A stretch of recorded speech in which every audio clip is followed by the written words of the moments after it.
저는 천안 백석동에 위치한 그 SOTA 코리아 기관사역을 맡고 있는 박상근 목사라고 합니다. SOTA 코리아가 무엇을 하는 기관인가 들어오시면서 잠깐 보셨겠지만 스쿨 오브 투모로우라는 그런 학생들이 배우는 교육 커리큘럼이 있습니다. 그 커리큘럼을 가지고 우리가 이제 보통 줄여서 SOT라고 많이 말을 하는데 그 커리큘럼을 가지고 이제 가정에서 자녀들을 가르치고자 하는 홈스쿨로 자녀들을 가르치고자 하는 부모님들 그리고 이제 교회에서 이제 이렇게 학교를 또 하고자 하는데 그런 경우에 어떻게 시작할 수 있는지 또 안내해드리고 또 어떻게 하면 잘 운영할 수 있는지 그런 트레이닝을 해드리고 또 교육을 해드리는 그런 사역들을 하고 있습니다. 우리나라에 이 SOT를 사용하고 있는 학교가 몇 개 정도 될 거라고 생각하십니까? 많지는 않습니다. 현재 40개가 있습니다. 40개가 있는 대부분 이제 교회에서 하고 있고요. 이 40개의 학교에 다니고 있는 이제 학생들이 모여가지고 이렇게 주님께서 주신 재능, 기량도 좀 펼치고 또 저녁에 모여가지고 말씀 듣고 결단하고 기도하는 그런 학생대회가 있습니다. 아까 영상을 잠시 보셨죠?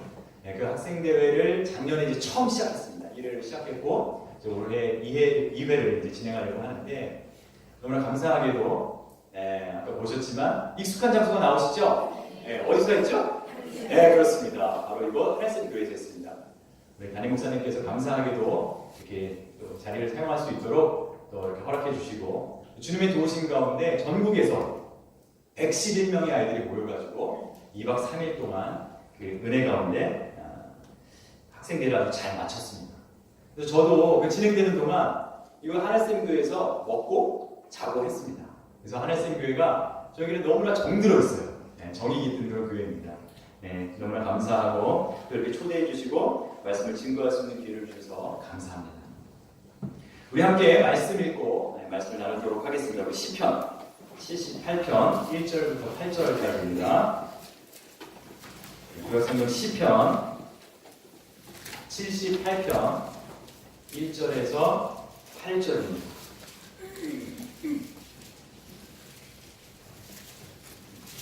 제가 갖고 있는 구약성경은 857쪽이고요. 시편 78편 1절에서 8절까지 교독하도록 하겠습니다. 제가 먼저 1절 읽겠습니다. 내 백성이여 내 교훈을 들으며 내 입의 말에 귀를 기울일지어다. 내가 이를 열고 귀를 들어서 내게 비밀한 말을 듣자니 이는 우리가 들은 바요 아는 바요 우리 열조가 우리에게 전한 바라. 우리가 이를 조상들에게 숨기지 아니하고 여호와의 영광과 그 이름과 미련한 상속을 우리에게 전하였나이다.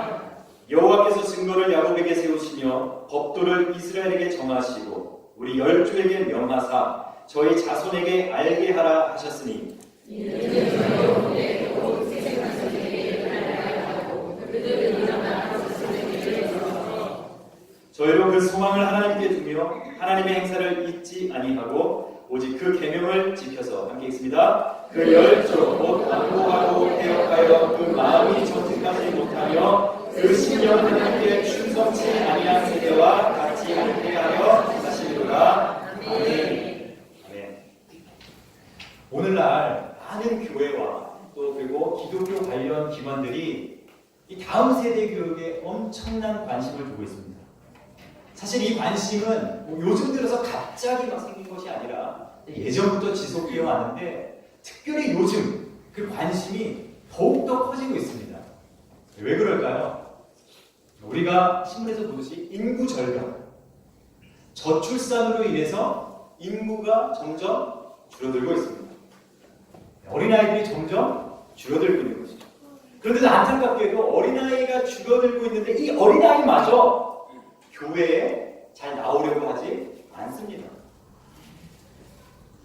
학원 간다고 안 나오고 뭐 배워야 한다고 안 나오고 가족끼리 여행 가야 한다고 안 나오고 PC방 가야 한다고 안 나오고 재미없다고 안 나오고 세상의 성공과 세상의 재미를 추구하느라 교회를 떠나고 있습니다. 안타까운 일이죠. 정말 이 추세대로 계속 간다면 점점 교인은 줄어들게 될 것입니다. 그렇게 되면 교회의 후원을 받아서 운영되고 있는 그런 기독교 기관들은 정말 존폐 위협에 놓이게 됩니다. 예를 들어서 기독교 방송국이 있습니다. 여러분도 가끔 TV에서 보시죠. 기독교 방송국은 교회로부터 후원을 받아서 운영하는 곳입니다. 그런데 교인이 줄어들면 교회의 헌금이 줄어들게 되고 후원이 점점 줄어들게 돼서 방송국을 운영 못하게 되는 상황에 처할 수가 있습니다.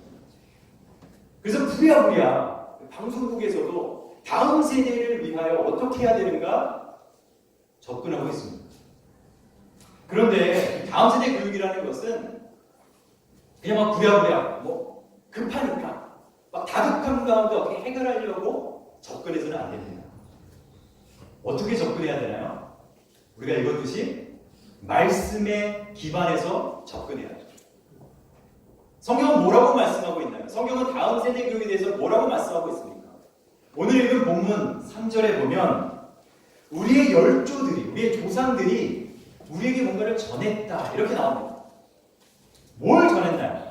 4절을 한번 같이 읽겠습니다. 다시 한번 읽습니다. 78편 4절입니다. 함께 읽습니다. 시작. 우리가 이를 그 자손에게 숨기지 아니하고 여호와의 영예와 그 능력과 기이한 사적을 후대에 전하리로다. 아멘. 하나님께서 행하신 영광스러운 능력 그리고 이 놀라운 일들을 조상이 우리에게 전했고 전함을 우리가 받았고 또 그리고 우리는 어떻게 해야 된다? 네, 잘 들었습니다. 끝 이게 아니라 후대에게 다음 세대에게 전해야 한다는 것입니다. 왜 그렇습니까? 왜 전해야 하나요? 5절 함께 읽겠습니다. 시작. 여호와께서 증거를 야곱에게 세우시며 복도를 이스라엘에게 정하시고 우리 열조에게 명하사 저희 자손에게 알게 하라 하셨으니 5절에 보니까 하나님께서 하나님의 법도를 세우시면서 자손에게, 후생에게, 후대에게, 다음 세대에게 전하라고 어떻게 하셨다고 나옵니까?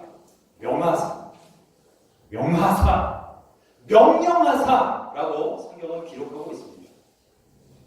다음 세대 교육, 다음 세대에게 이 신앙을 전수하는 것은 그냥 발등에 막 불이 떨어졌으니까 막 뜨거워 막 이러면서 그것을 끌려고 막 달려드는 것이 아니라 어떻게 해야 된다고요? 하나님의 명령이니까 그 하나님의 명령에 어떻게 순종하기 위하여 해야 한다는 것입니다. 다음 세대에게 복음을 전하는 것 그리고 다음 세대가 복음에 합당한 삶을 살도록 하는 것은 하나님의 명령이요 그리고 우리가 순종해야 할 것이라는 것이죠. 그렇습니다. 신앙을 전수받은 이 아이들, 복음을 전달받은 이 아이들이 자기 때에서 멈추는 것이 아니라 그 다음 세대에게, 자신의 자녀들에게, 그리고 그 다음 세대는 또 그 다음 세대에게, 또 다음 세대에게 이렇게 자자손손 대대로 하나님의 명령, 이 말씀을 행하는 것이 우리에게 필요합니다. 믿으십니까? 네. 자, 여러분에게 자녀는 어떤 존재입니까? 누군가가 여러분 주변에 있는 분들이 자녀는 뭐입니까? 자녀는 뭐라고 정의하십니까? 라고 물어보신다면 여러분 뭐라고 답변하시겠습니까? 자녀는 땡땡이다. 이렇게 뭔가 정의해 주십시오. 라고 질문을 받으면 여러분 뭐라고 말씀하시겠습니까? 여러분 정말 직접 들어볼까요? 우리 앞에 계신 성도님. 네, 자녀는 뭐뭐다? 자녀는 선물이다. 정답입니다. 네, 자녀는 선물이죠. 우리 남자분 중에 한 분. 남자분 중에.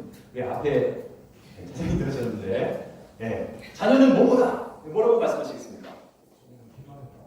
자녀는 희망이다. 또한 정답입니다. 그죠? 좋습니다. 자녀는 뭐뭐다? 이렇게 여러분 나름대로 정의를 하실 텐데, 성경에 보면 시편 127편 3절에 자녀는 여호와의 주신 기업이다. 이렇게 말하고 있습니다. 기업이라는 게 무엇입니까? 기업이라는 것은 하나님께서 물려주셨다는 것. 하나님께서 맡겨주셨다는 것. 하나님의 선물이라는 거죠. 자, 그렇다면 우리가 이것부터 인정해야 돼요. 자녀 교육을 한다. 다음 세대 교육을 한다. 그렇다면 이것부터 인정을 해야 됩니다. 뭘 인정해야 되는가? 자녀는 아빠의 소유인가요? 자녀는 엄마의 소유인가요? 자녀는 부모의 소유인가요? 조부모의 소유인가요? 아닙니다. 자녀는 하나님의 소유인 거죠. 자녀는 하나님의 소유인데 하나님께서 너무나 소중하게 여기셔서 부모에게 맡기셨습니다. 그럼 그 맡음을 받은 부모들은 어떻게 해야 되나요? 내 욕망대로 내가 그동안 학교 때 못해본 거를 얘한테 좀 시켜보려고 그렇게 교육하면 되나요? 아니죠. 하나님께서 맡기셨으니까 하나님의 방법대로 이 아이들을 가르쳐야 합니다. 소중한 선물, 소중하게 아주 잘 맡아 양육해야 하는 것이죠. 그럼 어떻게 하는 게 이 아이들을 잘 가르치는 건가요? 신명기 6장 1절부터 9절까지 말씀을 한번 보겠습니다. 구약성경 신명기 6장 1절부터 9절까지입니다. 제가 갖고 있는 성경은 271쪽입니다.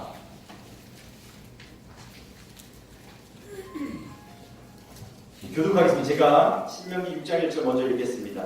이는 곧 너희 하나님 여호와께서 너희에게 가르치라 명하신 바 명령과 규례와 법도라 너희가 건너가서 얻을 땅에서 행할 것이니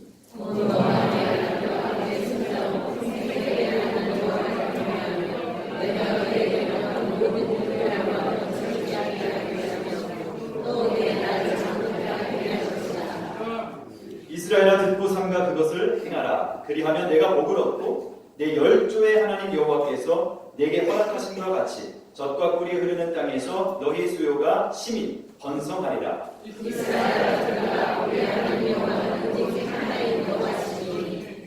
너는 마음을 다하고 성품을 다하고 힘을 다하여 내 하나님 여호와를 사랑하라. 내 자녀에게 부지런히 가르치며 집에 앉았을 때든지 길에 행할 때든지 누웠을 때든지 일어날 때든지 이 말씀을 강론할 것이며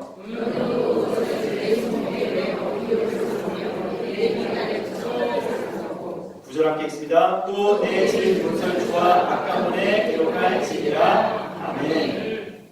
아까 읽었던 시편 78편 5절에 보면 자손들에게 잘 가르치라고 조상들에게 명령하신 것이 바로 이 말씀입니다. 마음을 다하고 성품을 다하고 힘을 다하여 내 여호와 하나님을 사랑하라. 부모된 자들이 먼저 이 말씀을 자녀들에게 가르쳐야 하는 것이죠. 마음과 목숨과 뜻을 다하여 하나님을 사랑하라 라고 이것을 예수님께서 말씀하시면서 이것이 크고 첫째 되는 계명이다 이렇게 말씀하셨습니다. 그렇죠? 그래서 우리가 이것을 대계명이다 이렇게 부릅니다. 우리 자녀들이 일평생 정말 대계명을 잘 지키면서 살아간다. 자녀 교육 제대로 된 겁니다. 왜 그렇습니까? 하나님을 내 전 인격을 다해서 나의 전체를 다해서 하나님을 사랑하는 것. 이것이 너무나 중요합니다. 왜냐하면 인간이 지음받은 것은 하나님과의 어떤 관계? 사랑의 관계, 사귐의 관계. 그것을 위해서 하나님께서 인간을 만드셨거든요. 하나님과의 이 사랑의 관계가 제대로 회복되면 주변의 이웃과의 관계들이 회복됩니다. 하나님과의 이 사랑의 관계가 그래서 너무나 중요한 것이죠. 내가 너무나 사랑하는 하나님께서 무엇을 원하시는가? 그렇다면 내 인생을 하나님께 어떻게 드려야 되는가를 고민하게 됩니다. 그리고 하나님께서 이웃들에게 관심이 있으시구나. 잃어버린 영혼들에게 관심이 있으시구나. 그러면 그 이웃들을 사랑해야겠구나. 라고 생각하고 사명과 소명을 발견하게 되는 거죠. 이렇게 기독교 학교들을 방문하게 되면 사명과 소명을 발견한 아이들은 다릅니다. 달라요. 어떠냐면 정말 보잘것없는 거, 쓸데없는 거 그런 것에 자신의 에너지와 시간을 낭비하지 않습니다. 정말 가치 있는 것에 자신의 삶을 드리죠. 하나님을 마음과 성품과 힘을 다하여 사랑할 때 그것이 가능합니다. 자, 자녀는 하나님의 소유이지만 하나님께서 너무나 소중하게 여기셔서 우리 부모들에게 맡겨주셨습니다. 그렇기 때문에 자녀 교육의 1차적인 책임은 다른 누구에게 있는 것이 아니라 바로 부모에게 있는 것입니다. 이것을 꼭 명심하시기 바랍니다. 그런데 더 중요한 것이 있습니다.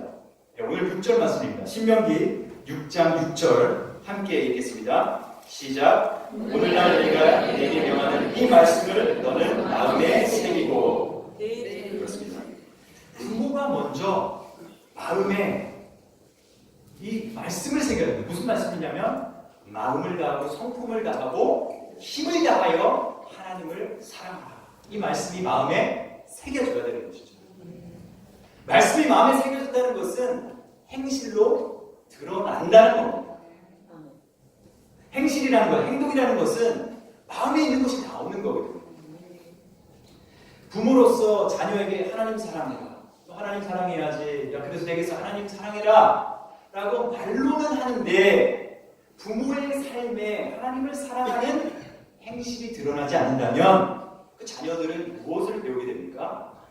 거짓, 위선, 가식 이런 걸 배우는 거죠.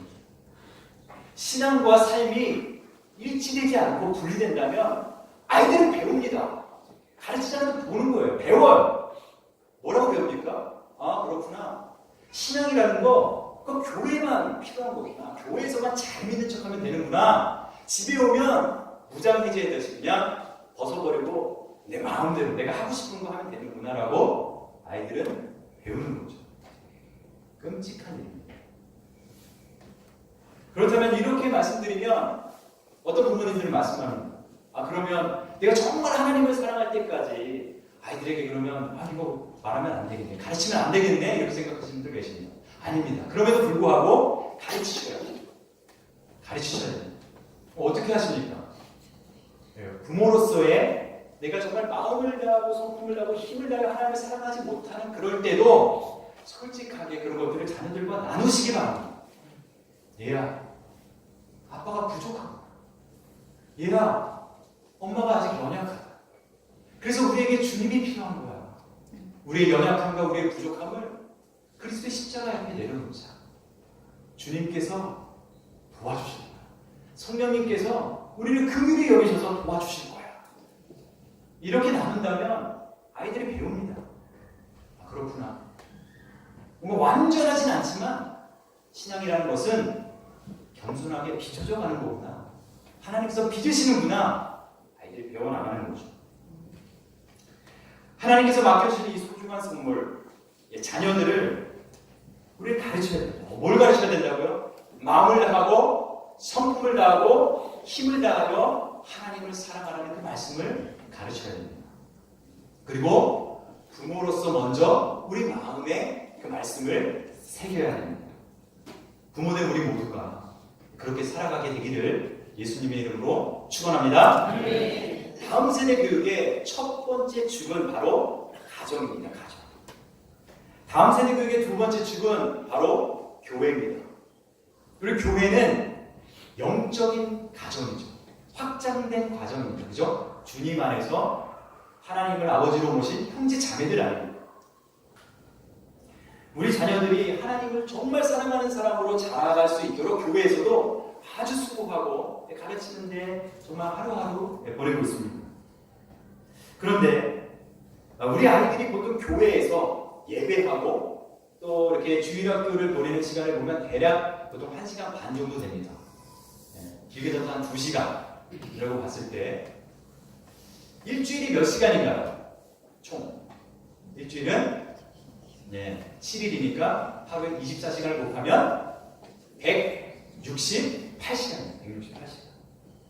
보통 이제 초등학생들 기준으로 보면 아이들이 하루에 한 9시간 정도 잔다고 했을 때, 요즘에 막 덜 자는 애들이 많긴 하지만 9시간 정도 잔다고 했을 때 실질적으로 일주일 동안 깨어있는 시간은 105시간 정도 됩니다. 105시간. 자, 105시간 중에 일주일에 교회 와서 예배하고 말씀 듣는 시간 몇 시간이라고요? 2시간. 105분의 1을 퍼센티지로 고치면 몇 퍼센트입니까? 2%. 하나님의 말씀을 마음에 새기기에 정말 너무나 부족한 시간이죠. 이런 말이 있습니다. 교육적인 내용은 그 맥락이 결정한다. 이게 무슨 말이냐면 학습자가 배워야 되는 사람이 처한 그 환경에서 배워야 할 내용이 도출된다는 그런 말입니다. 자, 요즘 우리가 뭐 미디어만 들으면 뉴스 보고 신문 보면 자주 등장하는 단어가 있습니다. 뭐냐면 4차 산업혁명이라는 말이 여기저기서 많이 나옵니다. 4차 산업혁명 너무 많이 나오니까 공교육에서 뭐를 결정했습니까? 공교육에서 학생들에게 코딩 교육의 의무화 이렇게 되는 거예요.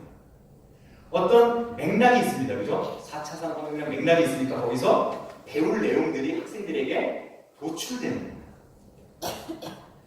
자, 보겠습니다. 우리 그리스도인의 자녀들, 이 아이들은 맥락이 어떤 맥락입니까? 신본주의적인 맥락입니다. 그죠? 교회 오면 하나님이 창조주, 하나님이 주권자, 하나님께서 예수 그리스도를 통해서 구속의 역사를 이뤄가시고 하나님께서 뜻하시는 그날 예수 그리스도께서 다시 오시고 그리고 새 하늘과 새 땅으로 완성케 되는 날이 온다라고 아이들은 배우고 들었습니다. 기독교 가정에서도 그렇게 가르치죠. 그런 큰 이야기 속에서 살아가는 신본주의적인 맥락인데 아이들이 학교에 가면 그런 신본주의적인 맥락에서 배우지 않습니다. 인본주의적인 맥락이에요. 자, 학교에 가면 여러분도 다 학교에 다녀오셨으니까 아실 겁니다. 그죠? 학교 수업 시간에 배우는 내용들을 보면 하나님이 서실 자리가 없어요. 하나님이 존재하지 않으셔도 이 세상은 전혀 문제없이 잘 돌아간다는 그런 가정하에 교육 내용을 아이들이 배우고 있습니다.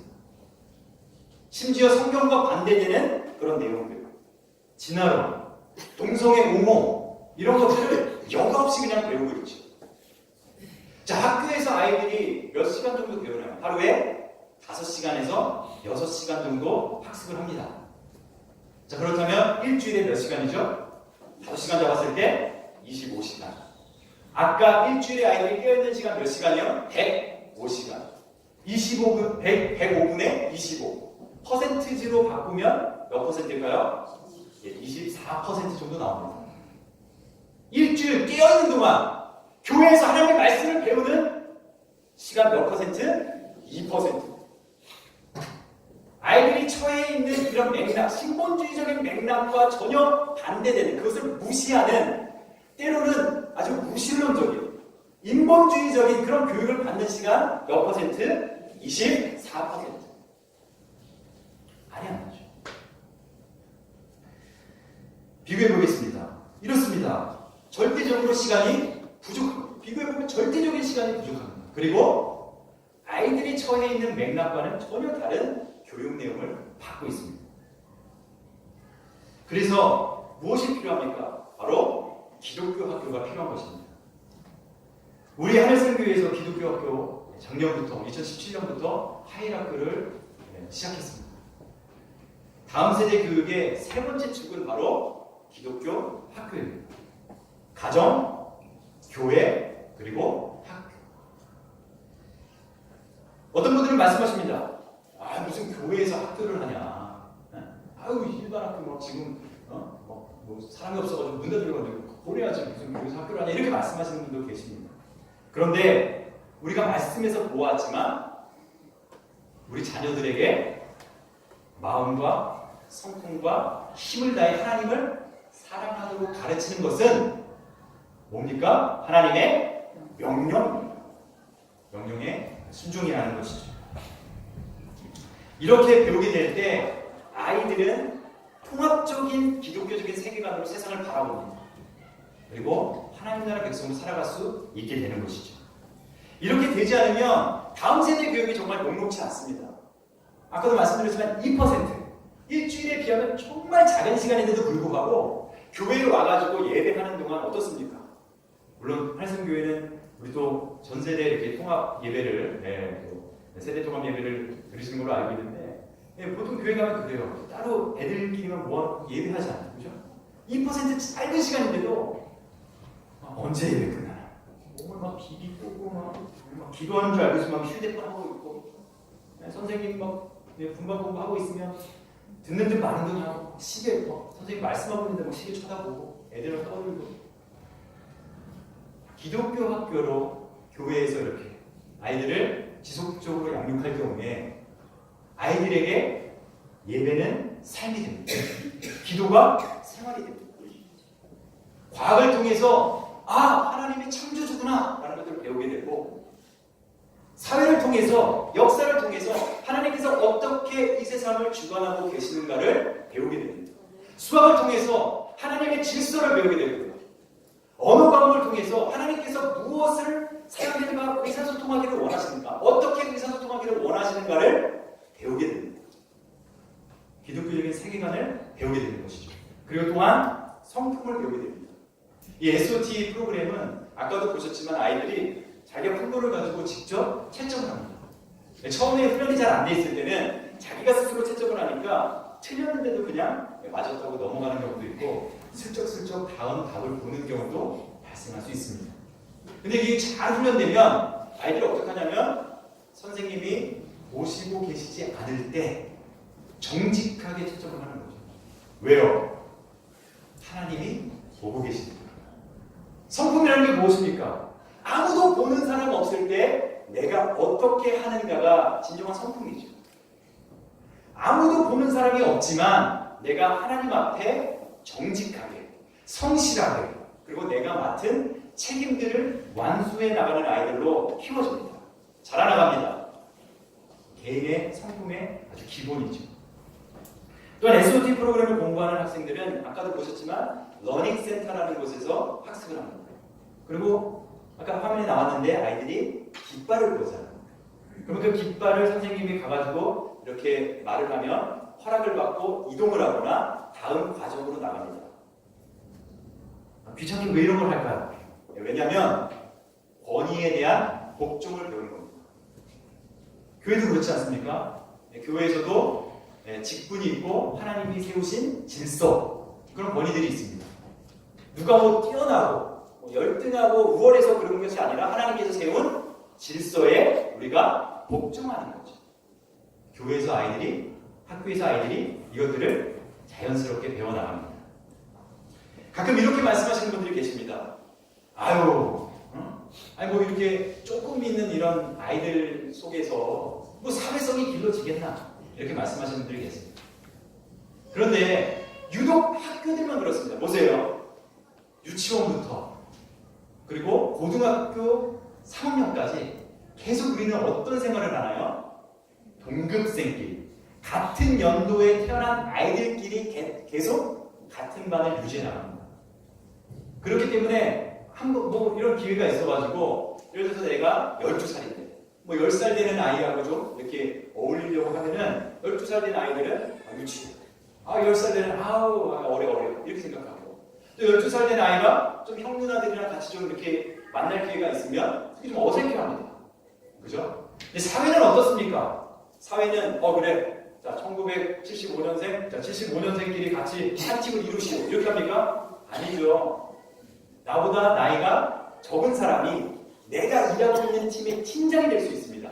그리고 나보다 나이가 많은 사람한테 때로는 내가 뭔가를 설득할 때도 있는 것이죠. 학교의 인원은 비록 작을 수 있지만 다양한 연령의 아이들이 이 학교 내에서 서로 상호작용을 합니다. 그래서 정말 이런 것들이 잘 돼 있는 학교를 방문하게 되면 아이들이, 형 누나들이 막 동생하고 옆에서 같이 밥 먹어서 밥 먹을 때까지 기다려주고, 얘기도 하고, 막 쉬는 시간에 막 업어도 주고, 목마도 태워주고, 이런 것들을 봅니다.